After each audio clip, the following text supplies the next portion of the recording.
নির্বাচন কমিশনের নির্দেশে বাংলা জুড়ে শুরু হয়েছে এসআইআর। এই পরিস্থিতিতে কেমন রয়েছে পশ্চিমবঙ্গের বিভিন্ন প্রান্তে ছড়িয়ে ছিটিয়ে থাকা যৌনপল্লীর মেয়েরা? আসানসোলের কুলটি থানার অন্তর্গত লচিপুর যৌনকর্মী এলাকায় এসআইআর নিয়ে সজাগ তারা। স্থানীয় সূত্রে জানা গিয়েছে এই এলাকায় রাজ্যের বিভিন্ন জায়গা থেকে এমনকি ভিন রাজ্য থেকে মেয়েরা এখানে যৌন ব্যবসায়ীর সঙ্গে যুক্ত। এমনকি এক যৌনকর্মী জানালেন, ভিন রাজ্যে ছড়িয়ে অন্য দেশের মেয়েরাও এই এলাকায় যৌন ব্যবসার সাথে যুক্ত রয়েছেন। এসআইআর শুরু হওয়ার পরে তাদের অনেকেই এখান থেকে চলে গিয়েছে। বর্তমানে এসআইআর ফর্ম পূরণ করেছেন এখানে থাকা অনেক মহিলা। তাদের মধ্যে অনেকেই আছেন যারা বাবা মায়ের নাম 2002 সালের ভোটার লিস্টে রয়েছে।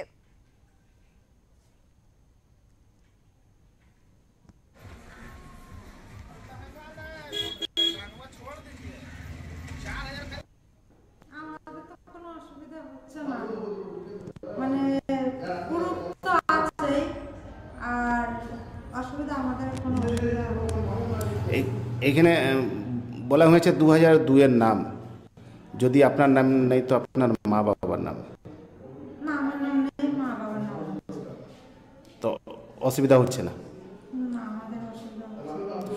এইখানে তো প্রচুর যারা কি বাংলাদেশ থেকেই এখানে থাকতো ইয়া থাকছে, তাদের কি অসুবিধা হচ্ছে? এখানে তাদের অসুবিধা হচ্ছে কারণ তাদের প্রুফ নেই, তারা দীর্ঘদিন এখানে বাস করছে,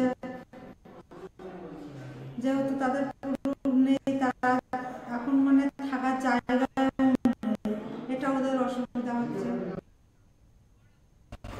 আবার অনেকেই রয়েছেন যাদের 2002 সালের ভোটার লিস্টে এখানে বাবা মায়ের কোনো নাম নেই, সমস্যায় পড়েছেন তারা। সব মিলিয়ে একদিকে যেমন এসআইআর এর ফর্ম পূরণে কিছু সমস্যা তৈরি হয়েছে, অন্যদিকে এসআইআর চালু হওয়ার পরে ভিন দেশে যৌনকর্মীরা যৌনপল্লী ছেড়ে পালিয়েছেন বলে স্থানীয় সূত্রের খবর।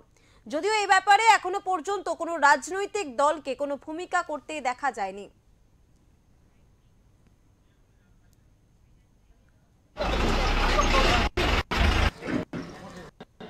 অসুবিধা আছে, মা বাবারও অসুবিধা আছে, এমন নয় যে নেই, ঠিক আছে? মা বাবা গরিব, ঠিক আছে, দিন আনে দিন খায়, এই রেললাইট এলাকায় তো প্রচুর যারা মহিলারা আছে তারা বিভিন্ন জেলা থেকে আছে, তারপরে বাংলাদেশ থেকেও আসে। হ্যাঁ, তারা কি এখন আছে ইয়া তারা চলে গেছে বাড়ি? না, সব যায়নি, এখনো আছে, এখনো রয়েছে।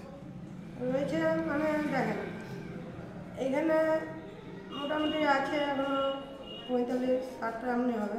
কোথাকার? বাংলাদেশে এখনো আছে, বুঝতে পারলেন? পুরাটা যায়নি, মানে অর্ধেকটা চলে গেছে, এখনো বাকি আছে।